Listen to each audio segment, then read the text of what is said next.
नमस्कार, big news analysis में आप सभी का स्वागत है। मैं हूं संतोष चौधरी और बीएनबी में आज जिस बड़ी खबर का बड़ा विश्लेषण कहा जा सकता है कि 2025 जो है बहुत जल्दी अलविदा कहने वाला है।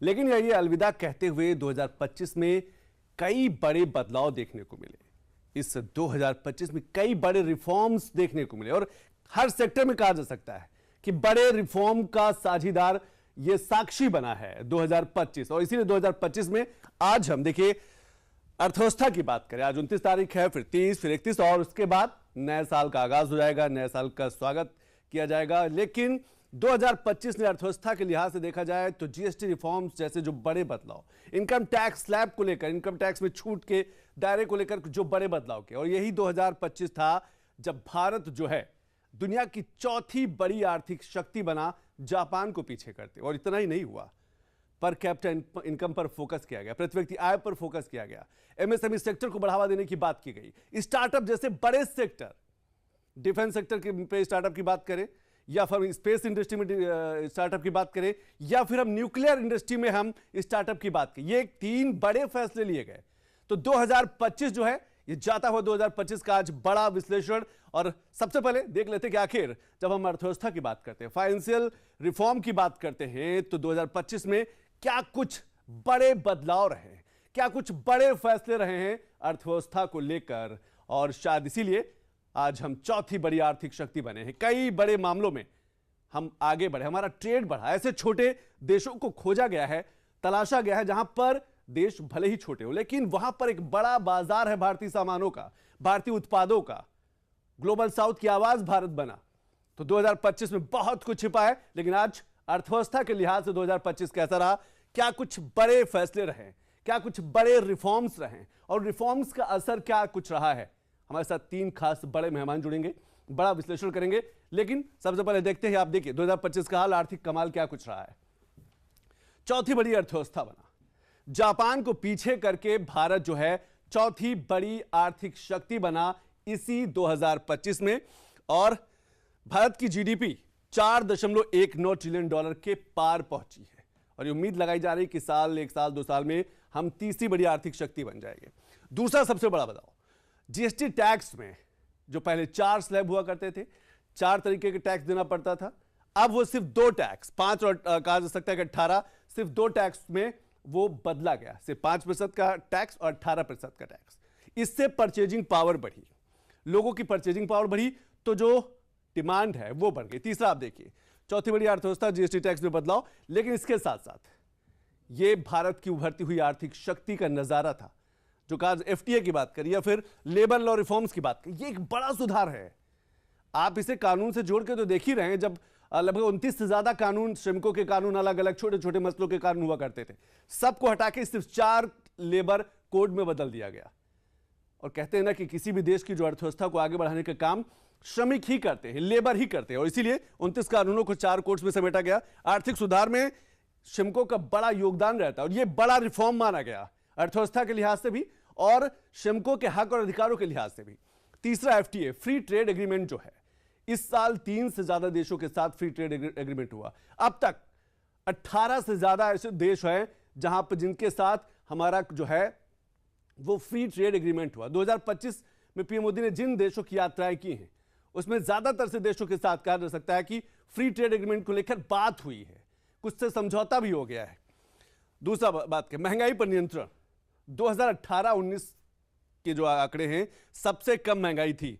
और जीडीपी ग्रोथ की बात करें, बड़ी बड़ी चाहे अंतर्राष्ट्रीय मुद्रा कोष की बात करें या दूसरी बड़ी अंतर्राष्ट्रीय संस्थाओं की बात करें, वो उन्होंने साफ तौर पर कहा कि भारत की जो ग्रोथ रेट है वो 6.5% से लेकर 6.9% के आसपास रहेगी। 2025 में भी वही रहा, 6.5% से लेकर 7 से 8% तक रही।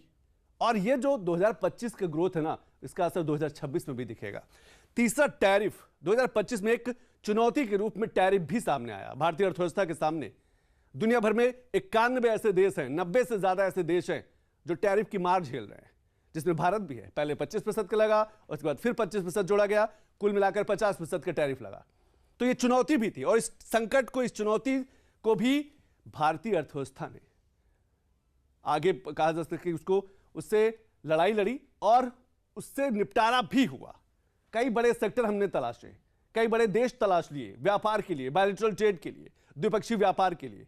तो 2025 का यह हाल रहा है। 2025 की कहा जा सकता है कि अर्थव्यवस्था के लिहाज से बेहतर सिर्फ रिफॉर्म्स नहीं हुए हैं, कई बड़े बदलाव के साथ साथ कहा जा सकता है कि आर्थिक शक्ति के रूप में भी हिंदुस्तान है। एक रिपोर्ट देख लेते हैं, उसके बाद हमारे साथ तीन खास बड़े मेहमान, बड़ा विश्लेषण स्टार्टअप को लेकर, एमएसएमई को लेकर, जीएसटी से बदलाव को लेकर, युवाओं को लेकर, क्योंकि 2025 जा रहा है, पर 2025 जो हमको ताकत दे रहा है वो 2026 के लिए, 2027 के लिए।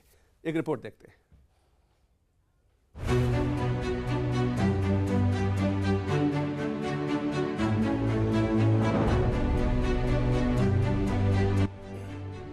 (2025) वो साल रहा जिसने ये तय किया कि वह सिर्फ तेजी से नहीं, सही दिशा में आगे बढ़ेगा।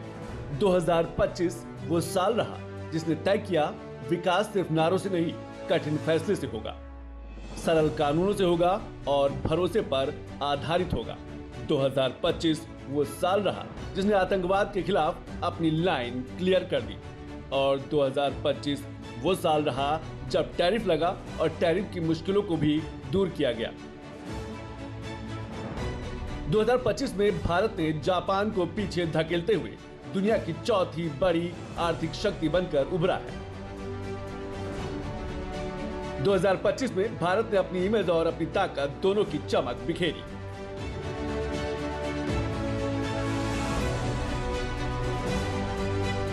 तो मन में पूरे एक साल की यादें घूम रही हैं। कई तस्वीरें, कई चर्चाएं, कई उपलब्धियां जिन्होंने देश को एक साथ जोड़ दिया। 2025 ने हमें ऐसे कई पल दिए जिन पर हर भारतीय को गर्व हुआ। देश की सुरक्षा से लेकर खेल के मैदान तक, विज्ञान की प्रयोगशालाओं से लेकर दुनिया के बड़े मंचों तक भारत ने हर जगह अपनी मजबूत छाप छोड़ी। दुनिया ने साफ देखा, आज का भारत अपनी सुरक्षा से कोई समझौता नहीं करता। ऑपरेशन सिंदूर के दौरान देश के कोने कोने से मां भारती के प्रति प्रेम और समर्पण की तस्वीरें सामने आई। लोगों ने अपने अपने तरीके से अपने भाव व्यक्त किए। साल 2025 को केवल एक आर्थिक उपलब्धि के रूप में नहीं देखा जा सकता, बल्कि एक मानसिक और नीतिगत बदलाव के तौर पर भी देखा जाएगा। इसी साल भारत ने आर्थिक सुधारों का फैसला लिया और ये तय कर दिया कि अब फैसले लेने में कोई हिचकिचाहट नहीं होगी, न नए कानूनों में, न टैक्स में और न ही शासन की सोच में। पीएम मोदी ने ये ठान लिया कि हर फैसला ऐसा होगा जिससे आम इंसान का जीवन आसान हो सके। हमारे लिए अपने किसानों का हित सर्वोच्च प्राथमिकता है।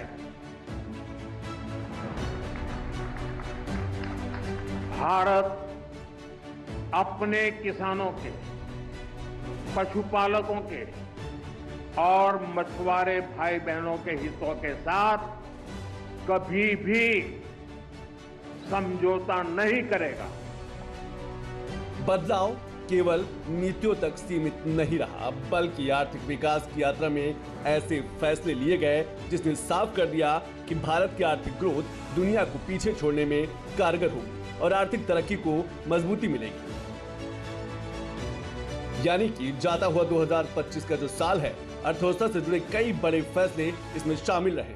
टैक्स प्रणाली को सरल किया गया, श्रम कानूनों को कम किया गया, जी राम जी विकसित भारत बिल पेश किया गया, इनकम टैक्स रेट में भी बदलाव किया गया। ऐसे कई बड़े फैसले थे जिसने 2025 को अर्थव्यवस्था के लिहाज से खास बना दिया। कई देशों से व्यापार की संभावनाएं मजबूत हुई और कई देशों से फ्री ट्रेड एग्रीमेंट भी हुआ।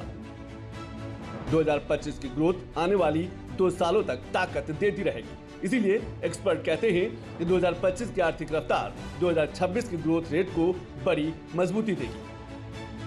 So the World Bank and the IMF, as you know, recently had their annual meetings in Washington, and that's usually the time when we reevaluate our economic forecasts, right, for the outer years. And the World Bank, like the IMF, are very consistent in their forecast that India remains, and by a wide margin, the fastest growing large economy in the world.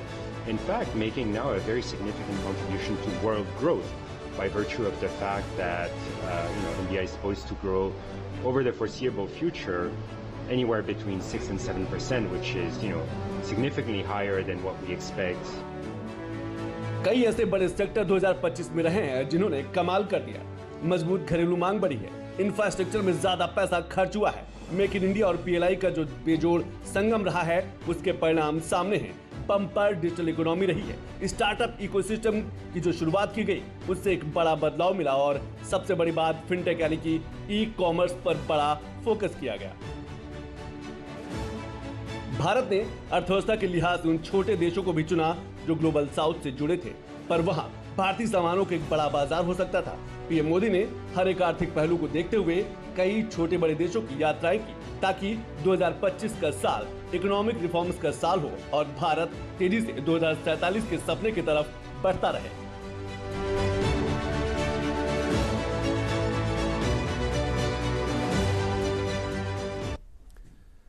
तो 2025 को अलविदा कहने के लिए हम सब तैयार हैं, लेकिन 2025 कई उपलब्धियों का साक्षी रहा, कई बड़े बदलाव, कई बड़े रिफॉर्म्स हर सेक्टर में। लेकिन बात आज अर्थव्यवस्था की कर रहे हैं, बात आज हम आर्थिक शक्ति की कर रहे हैं। हमारे साथ तीन खास बड़े मेहमान जुड़ गए, क्योंकि अर्थव्यवस्था की बात करें तो जीएसटी रिफॉर्म एक बड़ा बदलाव रहा है, इनकम टैक्स को लेकर एक बड़ा बदलाव रहा है। हमारे साथ तीन खास मेहमान जुड़ गए, उनका हम परिचय कराते हैं। हमारे साथ सिद्धार्थ कलन जी हैं, वरिष्ठ पत्रकार हैं, आर्थिक मामलों के अच्छे जानकार हैं। सिद्धार्थ जी बहुत बहुत शुक्रिया समय निकालने के लिए।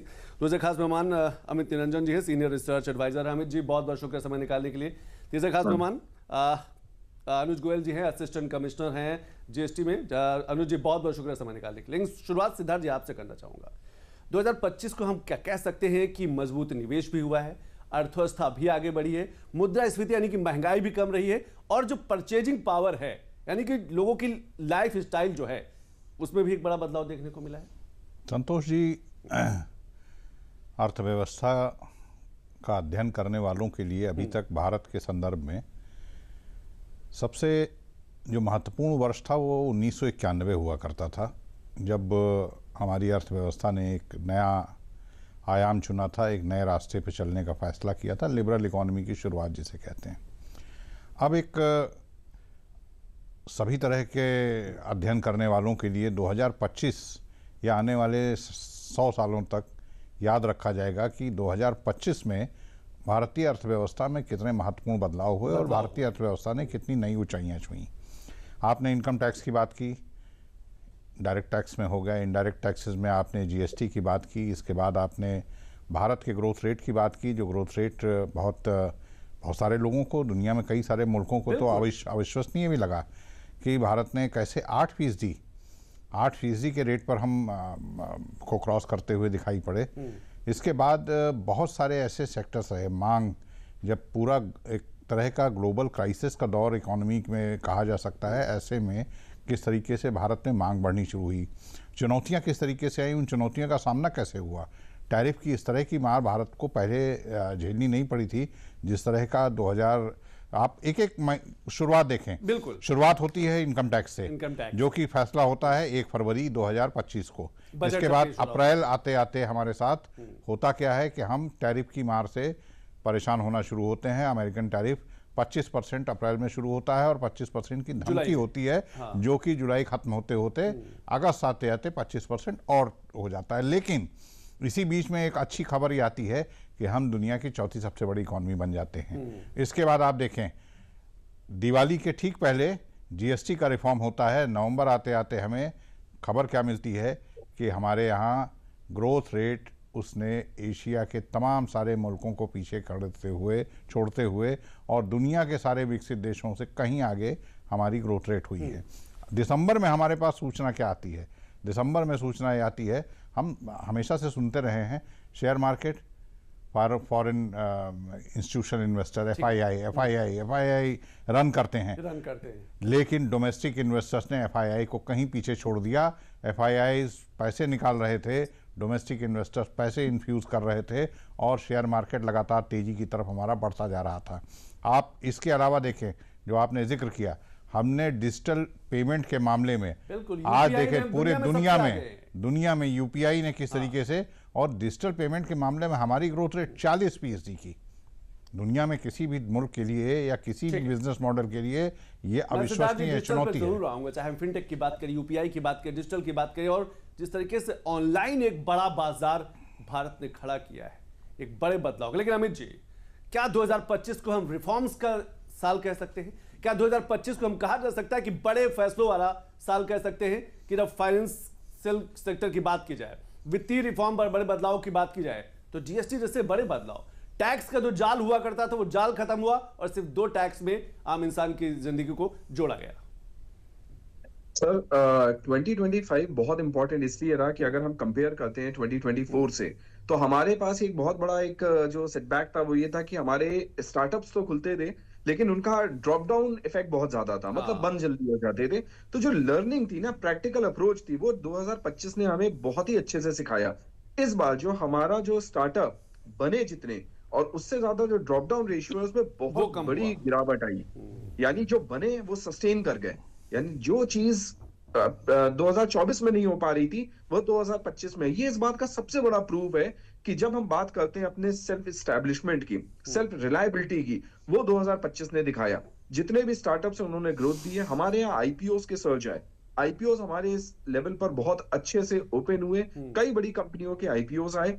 जब हम बात करते हैं एमएसएमई में, रजिस्ट्रेशन सबसे ज्यादा हुए और उस रजिस्ट्रेशन की जो सस्टेनेबिलिटी थी वो ही गवर्नमेंट का सपोर्ट ये रहा। बैंकिंग इंफ्रास्ट्रक्चर की अगर हम बात करें तो लोन लेना और इसकी जो फ्लेक्सिबिलिटी थी वो बहुत आसान हुई। नए इन्वेस्टर्स को मौका मिला, नए बिजनेसमैन को मौका मिला कि वो अपने एस्टैब्लिशमेंट को बहुत अच्छे से एस्टैब्लिश कर सके। यही बहुत बड़ा रीजन रहा कि 2025 में जो हमारी इकोनॉमी रही उसमें जो इन्वेस्टमेंट रहे, इन्वेस्टमेंट के बाद जो हमारे प्रोडक्शन रहे, वो क्यों इतने हाई पहुंचे, बहुत बड़ा सपोर्ट था। और इस सपोर्ट को ही हम फेवरेबल तरीके से 2025 में देखते हैं और ये एक लैंडमार्क है जो 2026 में, वो फाउंडेशन है 2025, 2026 में इनको और डेवलप करेगी। और हम आने वाले वक्त में देखेंगे कि कैसे ये जो अभी स्टार्टअप्स में जितना ज्यादा एस्टैब्लिशमेंट आया है ये और तेजी से बढ़ेगा आने वाले टाइम में। बिल्कुल आपने सही कहा। ये जब स्टार्टअप की हम बात करते हैं, सोचिए क्या डिफेंस सेक्टर में कभी सोचा गया था कि डिफेंस सेक्टर में स्टार्टअप को मौका दिया जाएगा?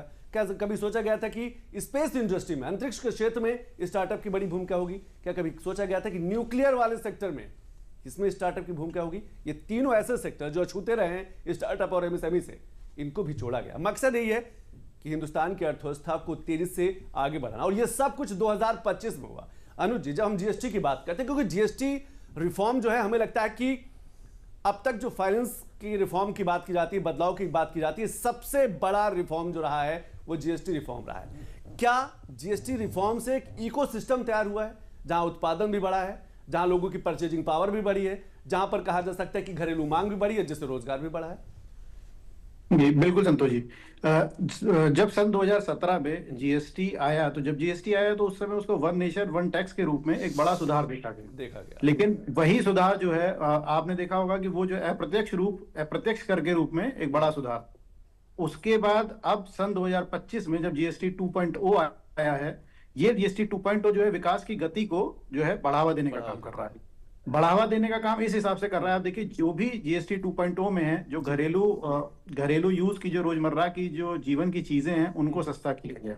उसी के साथ साथ जैसे जो जीवन बीमा है, स्वास्थ्य बीमाएं हैं, इनको सस्ता किया गया।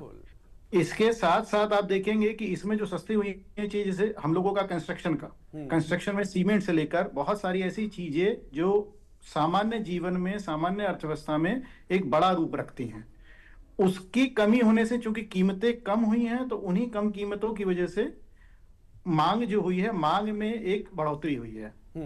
और ये एक साइक्लिक प्रोसेस है। जैसे ही मांग में बढ़ोतरी होगी तो ये कहीं ना कहीं हम लोगों के जो राजकोषीय जो दीर्घकालिक स्थिरता है उसको बढ़ाने का काम करेगी जी। तो जो अब ये जीएसटी 2.0 आया है, ये कहीं ना कहीं बहुत, मतलब एक तरह से फाइनेंशियली हम लोगों को स्टेबलाइज करने के लिए। आपको लगता है कि जब पहले 4 टैक्स हुआ करते थे, ये जो टैक्स का मकड़ जाल है वो जब कम हुआ है, तो आप लोगों का भी काम थोड़ा सा आसान हुआ है, और कहा जा सकता है रेवेन्यू जनरेट भी ज्यादा बढ़ा है? बिल्कुल आपने बिल्कुल सही चीज उठाई है। आप समझिए, इससे होगा क्या कि कंप्लायंस इजी हो जाएगा। जब नंबर ऑफ टैक्स रेट ज्यादा थे तो कंप्लायंस उतना थोड़ा टफ था, लेकिन अब कंप्लायंस बहुत इजी हो जा रहा है। मेनली अब 5 और 18% के जब से टैक्स रेट आए हैं, तो कंप्लायंस चूंकि इजी होगा, तो कंप्लायंस इजी हो जाने से टैक्स जो रेवेन्यू जो आएगा उसमें भी इंक्रीज होगा। उसी के साथ साथ जी, उसी के साथ साथ जीएसटी रजिस्ट्रेशन को लेकर जो सरकार ने एक बहुत बड़ा कदम उठाया है, उसमें इजीली जीएसटी रजिस्ट्रेशन मिल जा रहा है। एक नया एक्ट के अंदर एक नया बदलाव किया गया है, जिसमें जैसे ही रजिस्ट्रेशन बहुत जल्दी उसमें मिल जा रहा है। एक 14A करके उसमें ऐड किया गया है, जिससे इजीली रजिस्ट्रेशन व्यापारी को बहुत जल्दी मिल जा रहा है, जिसमें पहले समय लगता था। बिल्कुल, पहले समय लगता था, लेकिन अब जिस तरीके से चीजें आसान हुई। मैं गोयल जी आपके पास आऊंगा। पीएम मोदी लगातार जीएसटी को लेकर, 2025 में जितने बड़े बदलाव को लेकर है, अब तक उन्होंने क्या कुछ कहा, चाहे जीएसटी रिफॉर्म्स हो, चाहे लेबर लॉ को लेकर जो बड़े बदलाव हुए हों, या अपने नए कानून आए उसको लेकर क्या कुछ कहा, वो एक बार हम सुन लेते हैं। हमने बोझ से मुक्त होकर के मिशन मोड में सेमीकंडक्टर के काम को आगे बढ़ाया। 6 अलग अलग सेमीकंडक्टर के यूनिट्स जमीन पर उतर रहे हैं।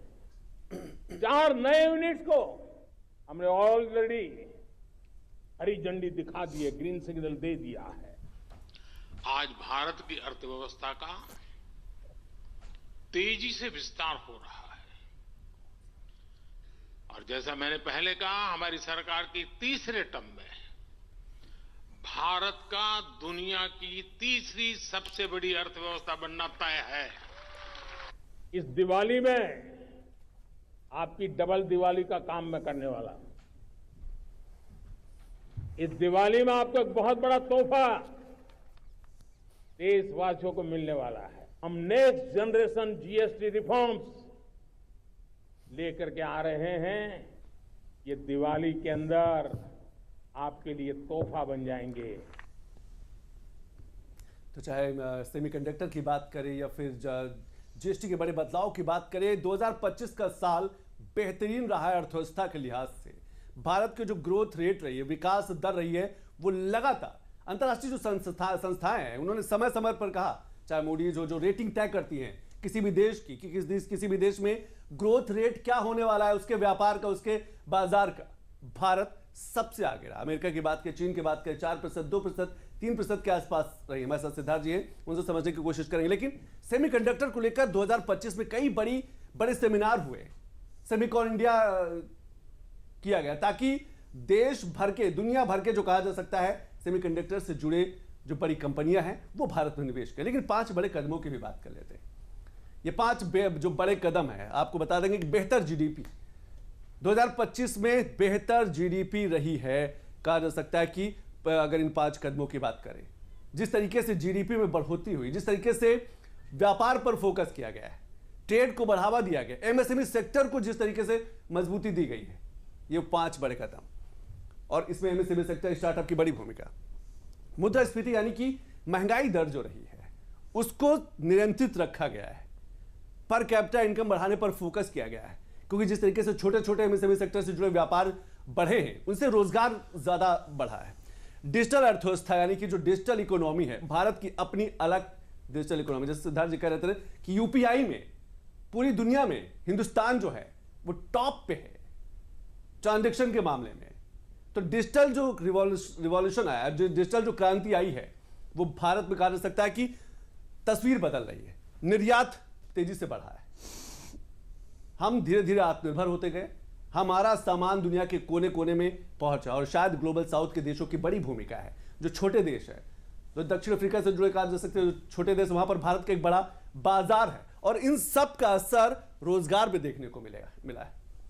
रोजगार जनरेट हुआ है, चाहे वो जीएसटी की बात करें, इनकम टैक्स की बात करें, निर्यात की बात करें, स्लैब चेंज हुआ है, सबका बड़ा फोकस रहा है रोजगार पर। लेकिन सिद्धार्थ जी, जब हम बेहतर जीडीपी की बात करते हैं और डिजिटल जो इकोनॉमी, हमें लगता है डिजिटल अर्थव्यवस्था अपने आप में भारत की सबसे बड़ी उभरती हुई अर्थव्यवस्थाओं में से एक है। ये देखिए, 2018 में जब भारत में डिमोनेटाइजेशन किया गया था और ये हुआ था कि डिजिटल इकोनॉमी को हम आगे बढ़ाएंगे, हम डिजिटल पेमेंट सिस्टम को आगे बढ़ाएंगे, तो भारत के बारे में क्या बल्कि पूरे साउथ ईस्ट एशिया के बारे में ये आशंकाएं व्यक्त की जा रही थी कि ये जो क्षेत्रीय स्वभाव है, इस क्षेत्रीय स्वभाव में कैश का, करेंसी का बहुत योगदान है, तो ये उतना सफल नहीं होगा। और माना ये जा रहा था कि 5 से 6% की ग्रोथ इसमें वो बड़ी संतोषजनक ग्रोथ होगी अगर ये इस ग्रोथ रेट पर हम चलते हैं। लेकिन पहले साल से ही भारत में डबल डिजिट में ग्रोथ होनी शुरू हुई डिजिटल इकोनॉमी की, डिजिटल पेमेंट सिस्टम की, और देखते देखते ऐसा होता है कि 5 वर्षों में 2024-25 आते आते पूरी दुनिया हिंदुस्तान की तरफ देखने लगी। और पूरी दुनिया में आप देखें, प्रधानमंत्री मोदी जब भी किसी देश में जाते हैं तो आपको एक चीज़ के बारे में आप ये तय मान लीजिए कि यूपीआई पेमेंट को लेकर वहाँ समझौता जरूर होता है। यानी कि दुनिया के ज़्यादातर मुल्क ये मानने लगे हैं कि भारत का जो डिजिटल पेमेंट सिस्टम है वो सबसे कंड्यूसिव, सबसे अट्रैक्टिव, सबसे अफोर्डेबल है, और ज़्यादातर देश उसके साथ समझौता डिजिटल इकोनॉमी पेमेंट सिस्टम को लेकर कर रहे हैं। और आज आपने खुद ही कहा कि किस तरीके से हमारा यूपीआई वो आज दुनिया में नंबर 1 पे पहुंच चुका है। ग्रोथ रेट का आलम ये देखिए, 40% की ग्रोथ हो रही है। ये अपने आप में हैरत अंगेज है। मुझे नहीं लगता है कि कोई भी ऐसा सेक्टर, कोई भी ऐसा सेगमेंट होगा जिसमें इस कदर ग्रोथ हुई हो, और इसका फायदा केवल बड़े उद्योगपतियों तक नहीं बल्कि सबसे ज्यादा जो पहुंचा है वो छोटे उद्योगपतियों तक, रेहड़ी पट्टी दुकानदारों तक इसका फायदा पहुंचा है। और आज डिजिटल पेमेंट सिस्टम एक ऐसा हो गया है कि वो हिंदुस्तान में आखिरी पायदान पर खड़े हुए व्यक्ति से लेके सबसे ऊंचे शीर्ष पर बैठे हुए व्यक्ति तक हाथ में आज एक ये टूल आ चुका है। दूसरा, आपने आज एक जीडीपी ग्रोथ की बात कही।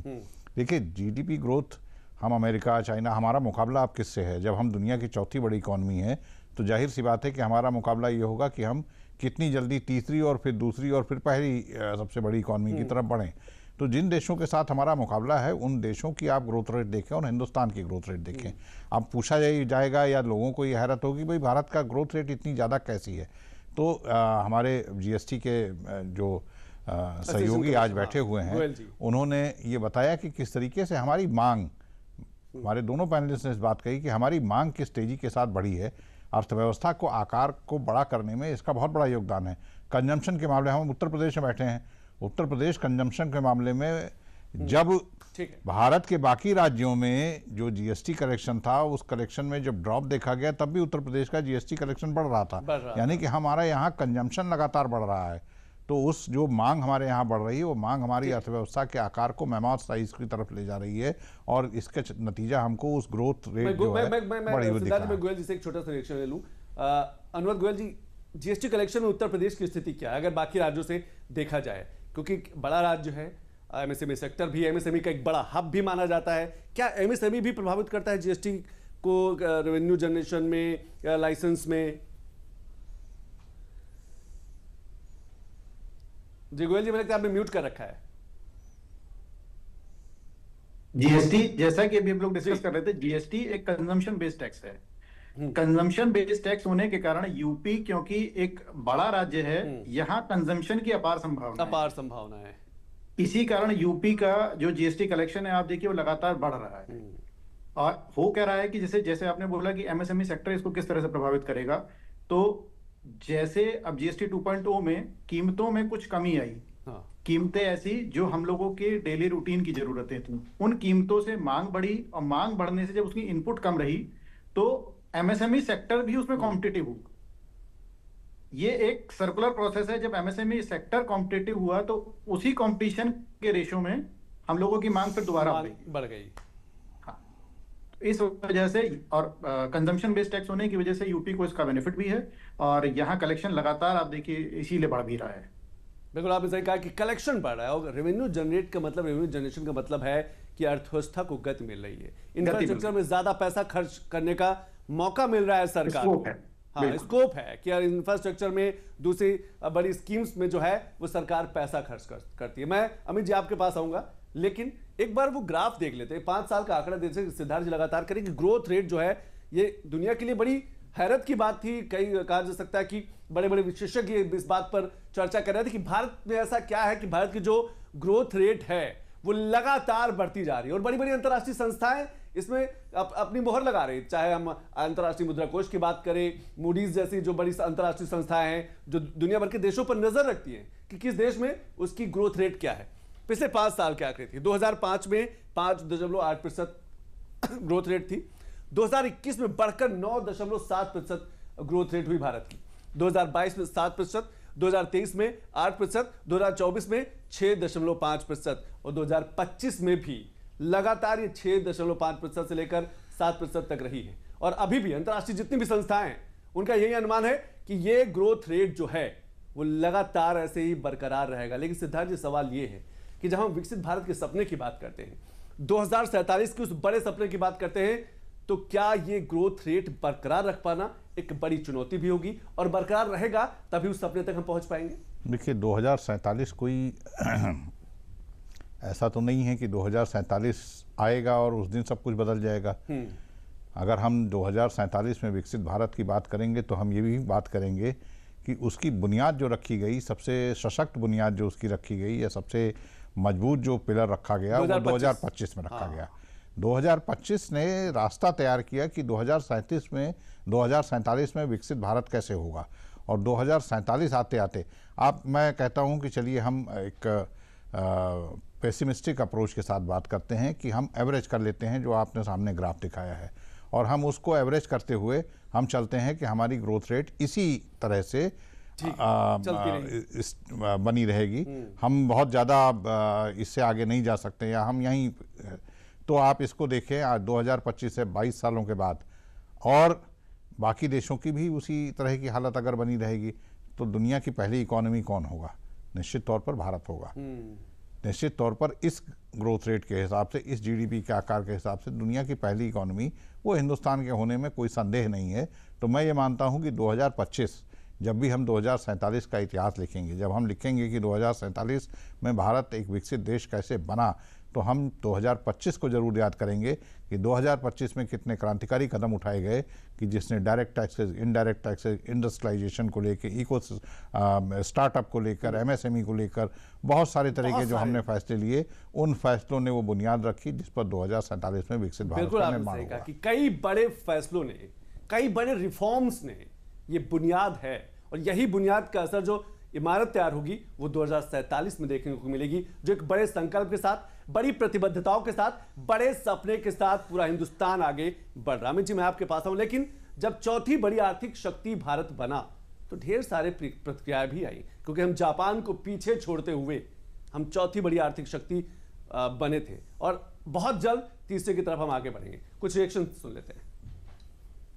प्रधानमंत्री श्री नरेंद्र मोदी जी के नेतृत्व में हमारा देश आज दुनिया की 4th लार्जेस्ट इकोनॉमी बन चुका है, और यह केवल कोई इकोनॉमी की साइज बढ़ने भर की बात नहीं है। यह दुनिया का भारत पर और भारत का अपने ऊपर लगातार बढ़ते हुए भरोसे की, विश्वास की बात है। सब लोगों के लिए गर्व की बात है कि प्रधानमंत्री जो बोलते हैं वो करते हैं। हमने बोले थे कि इस बार 5 नंबर पे रहेंगे, लेकिन हम लोग 4 नंबर पे आ गए। मतलब Bharat is going 1 step ahead to take that number 3 post. तो very soon Odisha will be, India will be the number 3 place.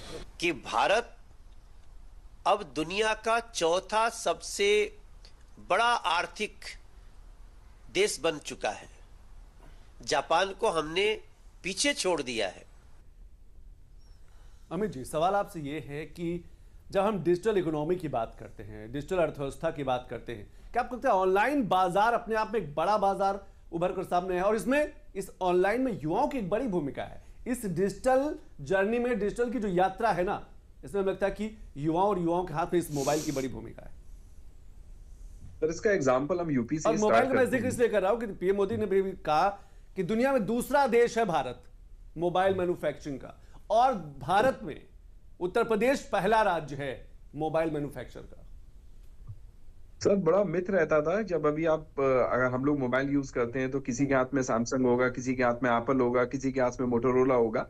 तो एक बड़ा क्वेश्चन आता है कि जो भारत का ब्रांड कोई क्यों नहीं है? भारत का ब्रांड नहीं है, लेकिन इसका वही एक दूसरा जो सबसे प्रोडक्टिव आंसर आता है वो ये आता है कि भारत वर्ल्ड का biggest mobile manufacturing unit hub है। इसका मतलब सिंपल सा है कि जब हम मोबाइल्स की बात करते हैं, टेक्नोलॉजी की बात करते हैं, इसकी एसेसरीज और पार्ट्स की बात करते हैं, मोबाइल असेंबलिंग की बात करते हैं, तो उसमें इतनी छोटी छोटी यूनिट्स कंबाइन होकर एक इतना बड़ा हब बना देती है, प्रोडक्शन हब बना देती है। जब हम चाइना को कंपेयर करते थे कि चाइना क्यों आगे है, उसकी इकोनॉमी क्यों इतनी तेजी से बढ़ती है, सिंपल सा आंसर है प्रोडक्शन, उसका आंसर है मैन्युफैक्चरिंग, उसका आंसर है असेंबलिंग। तो आज इंडिया में प्रोडक्शन, मैन्युफैक्चरिंग एंड असेंबलिंग में इंडिया ने अपने आप को स्टैब्लिश कर लिया, और इतना स्टैब्लिश कर लिया है कि जिसके थ्रू हम आगे के सालों के प्लान्स एंड लेआउट्स हम बनाते हैं। बिल्कुल सही है, मोबाइल एक सबसे क्रूशियल एक डिवाइस में गिना जाता है, सबसे इंपॉर्टेंट डिवाइस में गिना जाता है। तो वो वहां पर हम लोग हब इसलिए हैं क्योंकि हमारी स्मॉल मैन्युफैक्चरिंग यूनिट उसको सपोर्ट करती है। एक क्वेश्चन आपका ये था कि डिजिटल, हम इंडिया की बात करते हैं, डिजिटल पेमेंट्स, डिजिटल मोड की बात करते हैं, तो उस डिजिटल मोड में जो इंडिया का कंट्रीब्यूशन है उसका सबसे बड़ा एग्जांपल मैं यूपी से स्टार्ट करता हूं। यूपी में आप किसी भी शहर को ले लीजिए, आज एक जो रैपिडो हो गया, ओला हो गया, ज़ेप्टो हो गए, ब्लिंकिट हो गए, फ्लिपकार्ट हो गया, आपका ये क्या नाम है, लाइक अमेज़न हो गए, तो ये जो डिजिटल प्लेटफॉर्म्स हैं, इन डिजिटल प्लेटफॉर्म्स का जो कंट्रीब्यूशन है, उसका जो कंजम्पशन लेवल है, वो 2024 के कंपैरिजन में 2025 में 2.5 टाइम से ज्यादा है, और ये आगे आने वाले, ये बढ़ने वाला है, ये बढ़ेगा ही, रेगुलर बढ़ रहा है सर। आज हम कोई भी चीज ऑर्डर करते हैं तो हमें एक उसमें अगर हम देखते हैं कि भाई ऑर्डर करना है या ट्रांसपोर्टेशन है, कम्युनिकेशन है, या consumption of the consumer goods है, इसमें इतने छोटे छोटी यूनिट्स जुड़ गई हैं जो एक रिटेल चेन को, एक होलसेल चेन को एक लिंक करके चलती हैं, और ये सब पॉसिबल हो पा रहा है डिजिटल पेमेंट के थ्रू।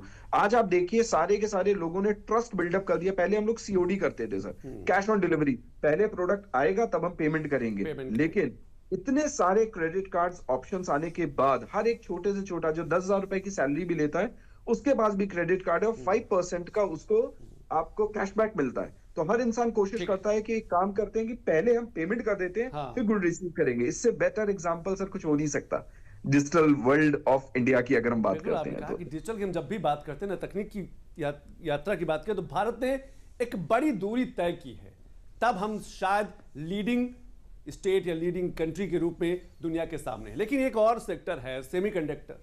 सेमीकंडक्टर में असीम संभावना, और 2025 में जिस तरीके से सेमिकॉन इंडिया सेमिनार हुए, हैकाथन हुआ, सेमीकंडक्टर को बढ़ावा देने के लिए बात की, प्रधानमंत्री मोदी जब जापान गए या फिर ऑस्ट्रेलिया गए, वहां पर उन्होंने सेमीकंडक्टर यूनिट विजिट की, क्योंकि सेमीकंडक्टर अगर भारत हब बन जाता है तो बहुत सी चीजें सस्ती हो सकती है, इलेक्ट्रिक उत्पाद में एक बड़ा बदलाव आ सकता है। कुछ रिएक्शन, उसके बाद सिद्धार्थ जी मैं आपके पास आऊंगा।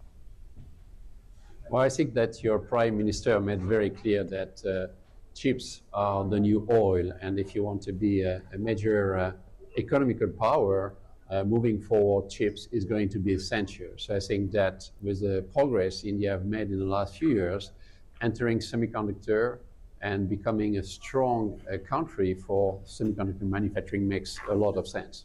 Well, I think that, you know, ambition and commitment are extremely important in this industry because it's complicated, it's expensive, so you have to go for the long term. So I think the speech of your Prime Minister combined modes is a very good thing. So India is one of the most important market, and as we know, semiconductor is one of the most important industry vertical.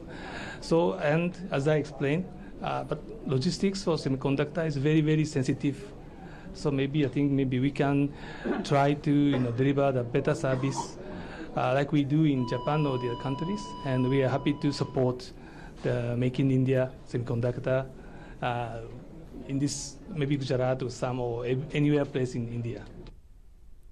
Siddharth जी, मुझे लगता है प्रधानमंत्री मोदी को Japan की यात्रा भी आपको याद होगी, सिंगापुर की यात्रा याद होगी, जिस तरीके से जापान की यात्रा में वहाँ की सेमीकंडक्टर यूनिट जाके विजिट किया, सिंगापुर जब गए थे तब भी विजिट किया। मतलब सेमीकंडक्टर की हम जब बात करते हैं, भारत अपने आप में एक बड़ा बाजार भी हो सकता है और बड़ी संभावना भी हो सकती है। देखिए, निश्चित तौर पर कंजम्पशन के हिसाब से हमारे सारे पैनलिस्ट ने आज इस बात का जिक्र किया कि भारत एक बड़ा कंज्यूमिंग स्टेट है, और आज की तारीख में कौन सी चीज़ें कंज्यूम हो रही हैं, कंज्यूम जो चीज़ें हो रही हैं उन चीज़ों में सेमीकंडक्टर का बहुत बड़ा योगदान है।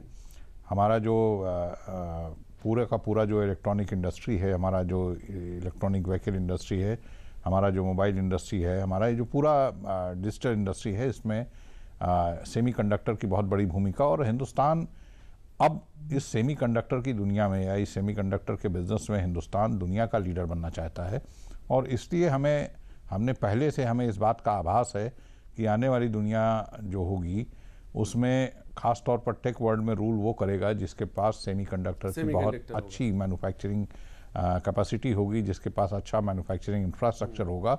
और इसलिए भारत के ज़्यादातर राज्यों में सेमीकंडक्टर को लेकर, आपके उत्तर प्रदेश में जहां हम बैठे बात चर्चा कर रहे हैं, हमारे पास अपनी सेमीकंडक्टर पॉलिसी है। हमारे यहाँ सेमीकंडक्टर इंडस्ट्री को इस्टेब्लिश करने के लिए, सेटअप करने के लिए सोप्स, रिबेट और कंसेशंस, बहुत सारी चीज़ें, उसका ऐलान किया गया है। राष्ट्र के, देश के स्तर पर उसका ऐलान हुआ है। खुद प्रधानमंत्री इस इंडस्ट्री को किस तरीके से एक बिग पुश देने के लिए प्रयासरत हैं लगातार। तो मुझे लगता है कि आने वाले समय में भारत एक बहुत बड़ा सेमीकंडक्टर का हब बनने जा रहा है और पूरी दुनिया में भारत से बने हुए सेमीकंडक्टर सप्लाई होंगे। भारत की अपनी डोमेस्टिक डिमांड जो है वो तो कम से कम पूरी होगी ही होगी। इसके अलावा दुनिया के बाकी मुल्कों में भी भारत के बने हुए सेमीकंडक्टर हमें दिखाई पड़ेंगे। कम से कम प्रधानमंत्री के जो प्रयास हैं, जो देश के तमाम राज्यों की सरकारों के प्रयास हैं, उत्तर प्रदेश की बहुत बड़ी भूमिका हो रही है। हमारे यहाँ सेमीकंडक्टर पार्क बनाने का, हमारे यहाँ सेमीकंडक्टर की नई यूनिट्स लाने का, हमारे यहाँ की सेमीकंडक्टर पॉलिसी इसमें बहुत प्रोएक्टिव रोल अदा कर रही है। मैं अनुमत गोयल जी आपके पास आऊंगा, लेकिन 4 बड़ी तस्वीरें देख लेते हैं, क्योंकि जब हम 2025 की बात करें, 2025 की अर्थव्यवस्था की बात करें, ग्रोथ रेट की बात करें, लेकिन यह भी देखना होगा कि दुनिया में क्या कुछ चल रहा है और इन सब के बीच भारत ने जिस तरीके से अपनी उस विकास की रफ्तार को, अपनी उस अर्थव्यवस्था की गति को बराबर रखा है, लगातार तेजी से आगे बढ़ा है। ये 4 बड़ी तस्वीरें इन्हीं के इर्द गिर्द पूरी दुनिया कार्य सकता है 2025 में रही है। इन 4 तस्वीरों के इर्द गिर्द के अलावा कोई और ऐसी तस्वीर नहीं है जब कहा जा सकता है कि पूरी दुनिया इन्हीं 4 तस्वीरों के आसपास। ट्रंप का टैरिफ वॉर आया, पूरी दुनिया में हलचल मच गई।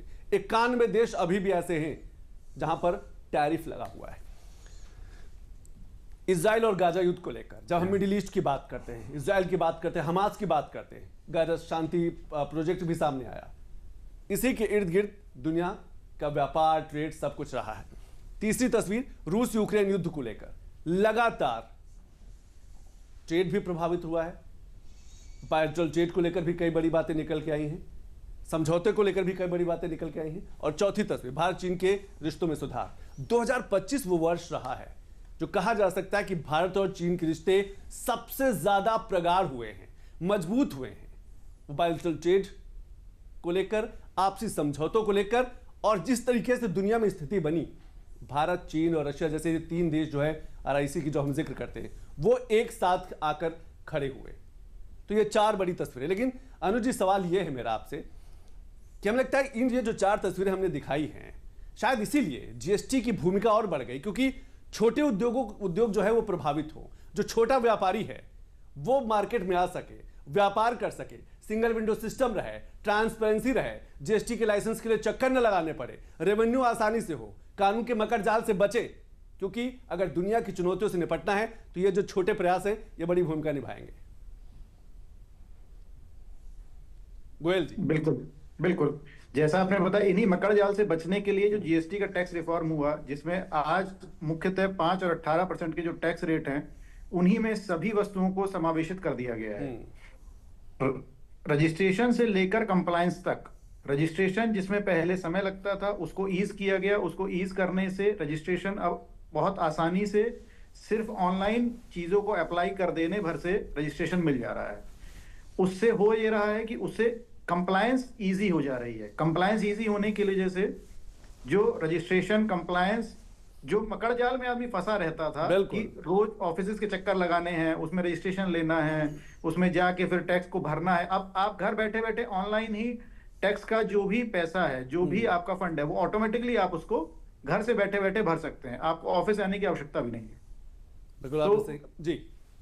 जी, तो इस ईज से जो हम लोग ये 2025 में जो ये एक बीज बोया गया है GST 2.0 का जो न्यू टैक्स रिफॉर्म है, इसके भविष्य में हम लोगों को बहुत अच्छे रिफॉर्म के रूप में बहुत अच्छी और अनुमत जी, हमें लगता है कि देश धीरे धीरे 1 नेशन 1 टैक्स, 1 नेशन 1 इलेक्शन, एक देश एक कानून, इस तरफ बढ़ रहा है। उस दिशा में। हाँ जी, बिल्कुल आपने सही कहा कि धीरे धीरे जो है यही बड़े रिफॉर्म है। हम एक छोटे छोटे स्टेप उसकी दिशा में हम लोग ले रहे हैं। जो छोटे छोटे कदम हैं ये बड़े बदलाव की ओर इशारा करते हैं। लेकिन केंद्रीय मंत्री पीयूष गोयल ने क्या कुछ कहा ट्रेड को लेकर, बायलैटरल ट्रेड को लेकर, और खासतौर से अमेरिका के साथ भारत के जिस तरीके से टैरिफ को लेकर कुछ रिश्ते हुए, उसके बाद फिर रिश्ते सुधरे, क्या कुछ कहा वो एक बार सुनते हैं।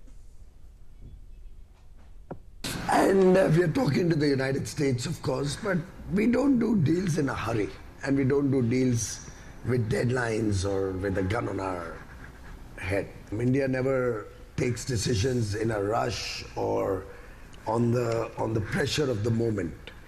And we've accepted if there's a tariff on us, there is a tariff on us. We're looking how to overcome that. We're looking at newer markets. We're looking at a stronger demand impetus within the Indian economy. So we have a very resilient structure, 1.4 billion people, young. तो जो Berlin global dialogue है उस पर केंद्रीय मंत्री पीयूष गोयल बोल रहे, तो भारत के बाजार पर दुनिया भर की नजर है, और इसीलिए कि भारत बड़े रिफॉर्म को लेकर हिचकिचा नहीं रहा है, बड़े फैसले लेने के लिए डर नहीं रहा है। उसको अब शायद अब इस बात का डर नहीं कि उसकी वोट बैंक की जो सियासत हुआ करती थी, वोट बैंक खिसक जाएगा, कुछ लोग नाराज हो जाएंगे, उससे आगे बढ़ चुका है भारत। हमें अमित रंजन जी, जब हम बड़े फैसलों की बात करते हैं, लगता है कि ये जो बड़े फैसले होते हैं, बड़े रिफॉर्म होते हैं, ये समय की मांग है कि बड़े रिफॉर्म्स की जरूरत है, और हर बड़े सेक्टर में जरूरत है। अपने देश अपने नए नए कानून आ गए, देखिए लेबर लॉ रिफॉर्म किया गया, जीएसटी रिफॉर्म किया गया, इनकम टैक्स रिफॉर्म किया गया, वन नेशन वन इलेक्शन पर बात चल रही है।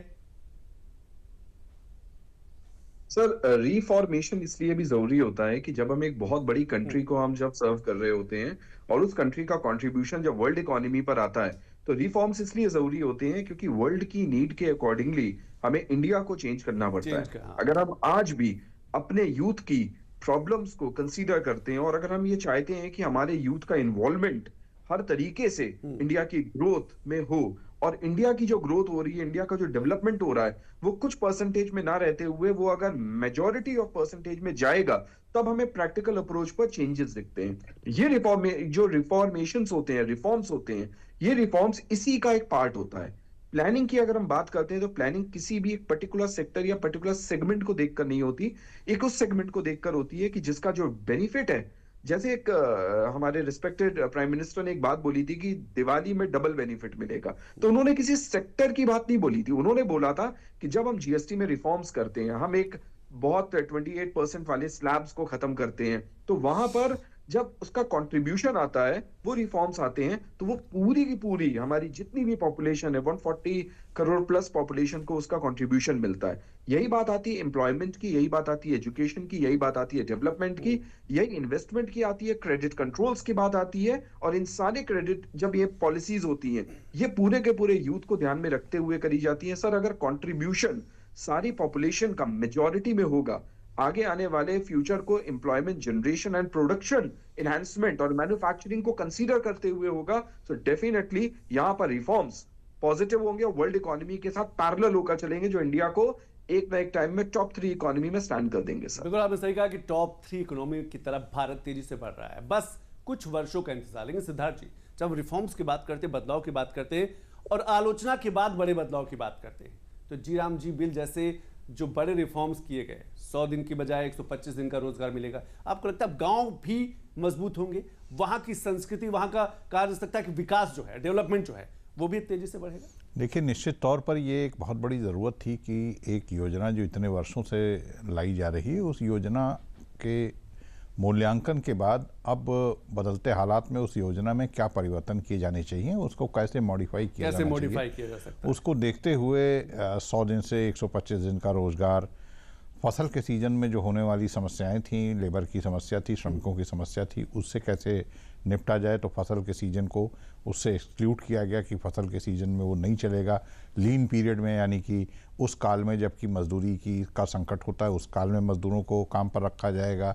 इसके अलावा उसके कई और सारे कंपोनेंट्स को लेकर एक पूरा, देखिए ये केवल नाम का परिवर्तन नहीं है कि उसका नाम मनरेगा हुआ करता था, वो जी राम जी हो गया, उसका पूरा स्ट्रक्चर एक तरीके से बदला गया। और केवल वही नहीं है, 2025 में जब हम बात करेंगे और आने वाले समय में जब 2025 को याद करेंगे, तो हम ये भी याद करेंगे कि कैसे वो 29 कानूनों को मिलाकर 4 लेबर कोड बनाए गए।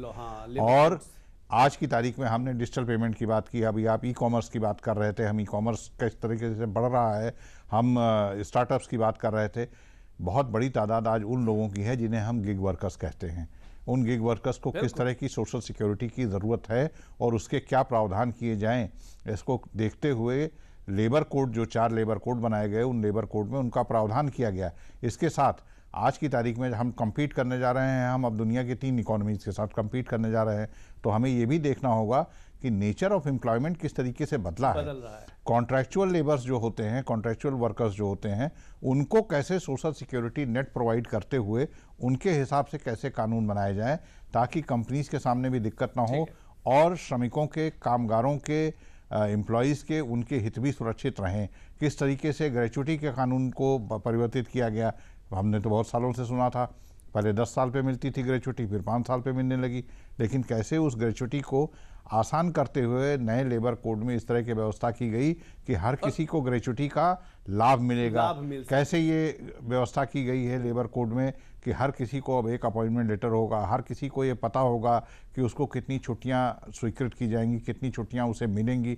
ऐसे बहुत सारी चीज़ें हैं। पीएफ को लेकर एक बहुत बड़ा हिकअप था, बहुत सारे लोग, तो ये सब सारी व्यवस्थाएं की गई हैं। ये हमने अपने आप को आने वाले समय की इंडस्ट्री की ज़रूरतों के हिसाब से तैयार किया है, उस हिसाब से हमने अपने कानून बनाए हैं। हम विकास की अगली छलांग के लिए अपने आप को नीतिगत तरीकों से भी तैयार कर रहे हैं, कानूनी रूप से भी तैयार कर रहे हैं और पूरा देश उस तैयारी में जुटा हुआ है। और पूरा देश उस तैयारी में लगा हुआ है, क्योंकि ये जो बड़े बदलाव है ना 2047 के, उस बड़े सपने को लेकर है जो पूरा देश देख रहा है कि भारत 2047 में जो तिरंगा होगा वो विकसित भारत का तिरंगा होगा। और शायद इसीलिए ये सारे रिफॉर्म्स, और 2025 की बड़ी भूमिका है। 2025 हमेशा याद किया जाएगा बड़े बदलाव को लेकर। बहुत बहुत शुक्रिया, आज समय बस इतना ही है। अनुमत गोयल जी बहुत बहुत शुक्रिया, सिद्धार्थ जी बहुत बहुत शुक्रिया, अमित निरंजन जी बहुत बहुत शुक्रिया, अपने तीनों मेहमानों का बहुत बहुत शुक्रिया। तो अर्थव्यवस्था का 2025 है, आज 29 तारीख है, कल 30, फिर 31 और फिर नए साल का आगाज, नए साल की शुरुआत हो जाएगी। लेकिन 2025 में बहुत कुछ छिपा हुआ। हमारी नजर कल भी रहेगी कि 2025 में दूसरे बड़े सेक्टर में क्या हुआ, उस पर हम नजर रखेंगे। लेकिन दुनिया में कुछ और बड़ी खबरें हैं, हेडलाइंस पर नजर डाल लेते हैं। ज़ेलेंस्की और ट्रंप की मुलाकात से पहले रूस ने चेतावनी जारी की है। रूस के राष्ट्रपति व्लादिमीर पुतिन ने कहा कि यदि यूक्रेन शांतिपूर्ण तरीके से युद्ध समाप्त नहीं करता तो रूस अपने सभी लक्ष्य ताकत के बल पर हासिल करेगा। थाईलैंड में राजनीतिक दलों ने अगले प्रधानमंत्री पद के लिए अपने उम्मीदवारों का पंजीकरण कराया। थाईलैंड के चुनाव आयोग ने अगले वर्ष 8 फरवरी को आम चुनाव कराने की घोषणा की है। संयुक्त राज्य अमेरिका के न्यू जर्सी में हैमिल्टन म्यूनिसिपल एयरपोर्ट के ऊपर 2 हेलीकॉप्टर हवा में टकरा गए। हादसे में एक पायलट की मौत हुई, दूसरा गंभीर रूप से घायल है। पाकिस्तान ने गाजा में अंतर्राष्ट्रीय सेना में शामिल होने पर सहमति जताई। उप प्रधानमंत्री इशाक डार ने कहा कि पाकिस्तान शांति प्रयासों में सहयोग करेगा पर बल प्रयोग का हिस्सा नहीं बनेगा। राष्ट्रपति अनुरा कुमार दिसानायके ने श्रीलंका में आपातकाल की अवधि बढ़ा दी है। यह आपातकाल 1 महीने पहले आए दित्वाह चक्रवात से हुई तबाही के बाद घोषित किया गया था।